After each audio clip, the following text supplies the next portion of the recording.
Hi, my name is Ren Burns, and I am located in Indianapolis, Indiana. And away we go.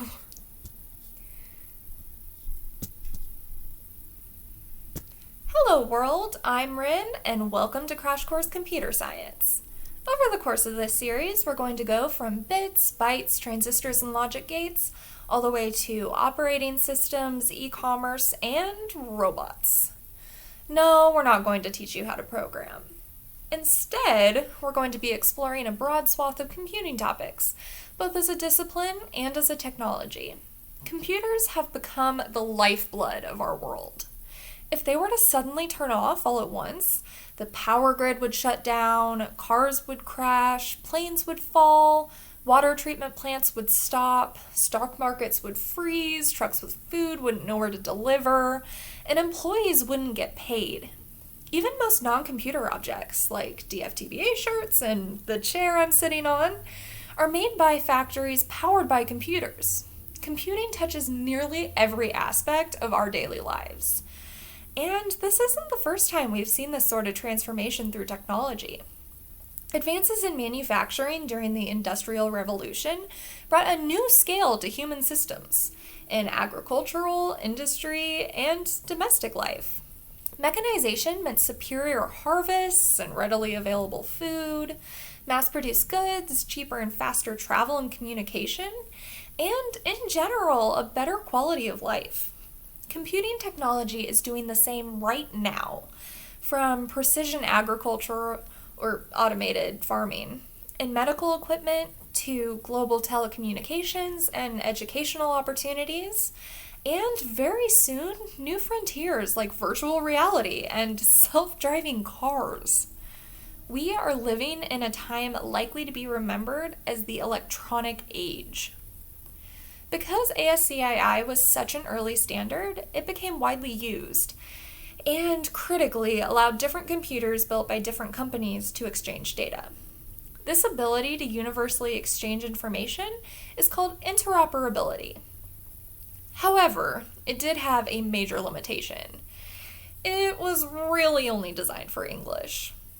Fortunately, there are 8 bits in a byte, not 7, and it soon became popular to use codes 128 through 255, previously unused, for national characters. In the US, those extra numbers were largely used to encode additional symbols, like mathematical notation, graphical elements, and common accented characters. On the other hand, while the Latin characters were used universally, Russian computers used the extra codes to encode Cyrillic characters, and Greek computers, Greek letters, and so on. Nevertheless, national character codes worked pretty well for most countries.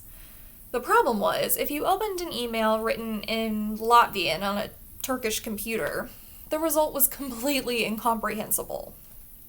Things totally broke with the rise of computing in Asia, as languages like Chinese and Japanese have thousands of characters.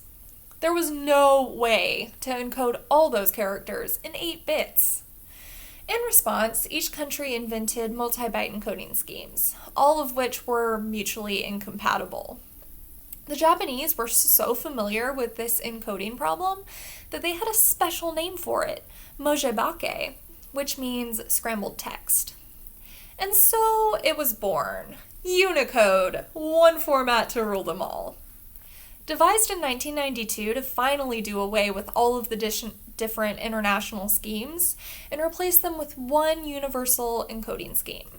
Unicode has space for over 1 million codes, enough for every single character from every language ever used, more than 120,000 of them in over 100 types of script, plus space for mathematical symbols and even graphical characters, like emoji. You might be wondering about types of media beyond numbers and letters, like photos, movies, and music. In the same way that ASCII defines a scheme for encoding letters as binary numbers, other file formats, such as MP3s or GIFs, use binary numbers to encode sound or colors of a pixel. Most important is to recognize that under the hood, it all comes down to long sequences of bits. Text messages, this YouTube video, every web page on the internet, and even your computer's operating system are nothing but long sequences of ones and zeros. Next week, we'll start talking about how your computer starts manipulating those binary sequences for our first true taste of computation. Thanks for watching. I'll see you next week. Thank you. I hope you guys have a lovely rest of your day and that you find someone perfect.